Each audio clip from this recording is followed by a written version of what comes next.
In this second deleted level, which is an extended sequence of the sewers in Seattle, this comes on the heels of where Ellie goes into a building and she survives an attack by stalkers and gets thrown out of a window and gets swept away by the current. And then we cut this section that used to be there in the final game. Now you will get to play it. So this was a way to get a bit more interesting puzzles, interesting traversal, figure out how Ellie can navigate the sewers with the fighting current. Ultimately, with a lot of these levels and these sequences, the reason why we cut them were for pacing purposes. But here it is for you in this very kind of raw form that part of it will feel finished, parts of it will feel like assets are missing as far as audio, animation won't be final. But it's a glimpse into what a game looks like when it's months away from finishing.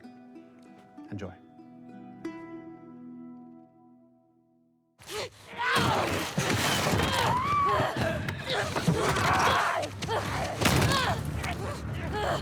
Get off of me!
Seattle.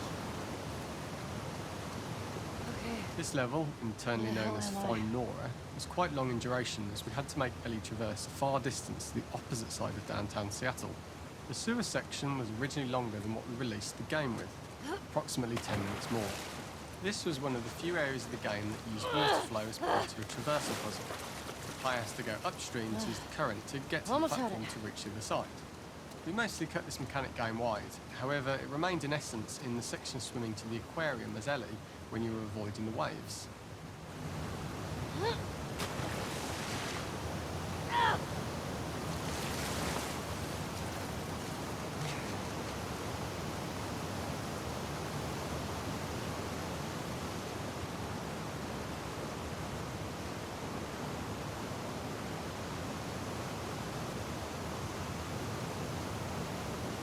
When players reach the doorway and enter into the room, they're faced with a dead end. The real reason for this dead-end room is that on the reversal when exiting back out of the doorway, players are faced with the route onwards. A pipe that they'd not been able to see when they were swept past it on the way in, and something that was hidden from view when on the side platforms. The intention here being that the only option is to go off the standard path in order to search for a way out.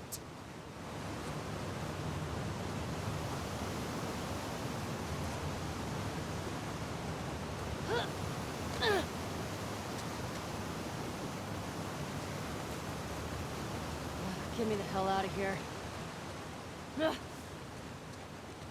Throughout the rest of the level, we also used light to indicate to the player that they were heading in the right direction. At each turn, however, we blocked the direct route forward. Players would know that they just have to keep finding alternative paths, promoting those feelings of being desperate and trapped. We slowly introduced the player to consider climbing into smaller pipes and crouching in these tight spaces. This is to slowly build up to and encourage the player to climb into such a small pipe that they'd have to be crawling on their stomach, which is something that the player previously may not have recognised as a playable space, let alone the desired route they need to take.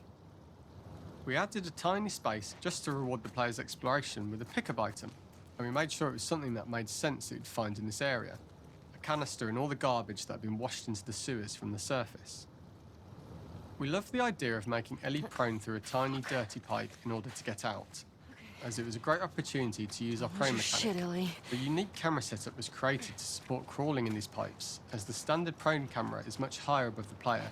We also created custom collision in order for Ellie to manoeuvre in these tight spaces easily. Initially, the oblong collision capsule around a character caused issues crawling around corners. We put extra effort into the custom corner collision so the movement experience is as smooth as the main game. In order for the player to feel cramped, claustrophobic and desperate, we'd been enforcing the traversal mechanics that allow for a tight environment which promote these feelings. We introduced the use of the squeeze through so that we can keep the player feeling enclosed and tight, but without repeating the same geometry. Here we change from low ceilings with wider walls to high ceilings and tight walls to change up the spatial pacing and keep the level from repeating itself. Really shitty place to die.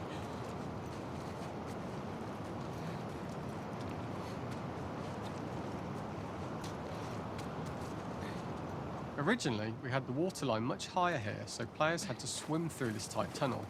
However, from watching user test feedback, it was occasionally causing people to discount the route entirely and turn back on themselves. So to avoid any risk of this happening in the final game, we present a lower water level so the tunnel is easy to see and commit to using. Although this isn't as impactful without the prone swim, it's the better decision as it means a smoother experience for the player with no backtracking frustration. As we surface from the water and over the crest of the slope, we reveal what is further in this tunnel. A clicker that has sprouted and the fungus has grown on the sides of the pipe. It was great to see people who user tested this area becoming increasingly worried as we forced the player to squeeze past the fungus and inches away from the clicker's face, all the time not being sure whether the clicker might be alive or attack them.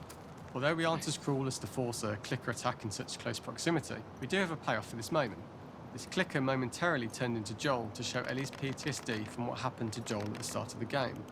Ultimately, we decided to save this moment for the farm level, as it was more impactful there because it could become the centrepiece of that experience. Whereas in the sewers, we weren't able to make it as much of a narrative point and give it the breathing room and reaction time that it deserves, given the tight space. Oh, shit!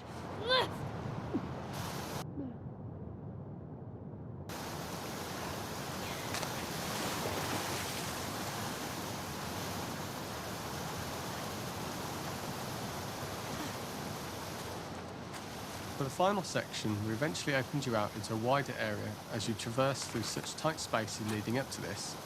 So changing the environmental pacing makes it begin to feel like we're coming to the end of Ellie's ordeal.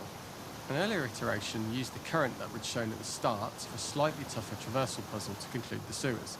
The ladder was clearly visible from most of the area, but the player was faced with a fast-flowing torrent of water they couldn't cross. If the player attempted to jump into the water, they were not able to swim across the ladder due to the water's speed. But instead, they had to traverse the pipe running along the top of the space in order to get across the water.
Using this pipe was retained in the iteration we shipped with, as it's the last of the extreme methods Ellie has to undergo in order to escape the sewers.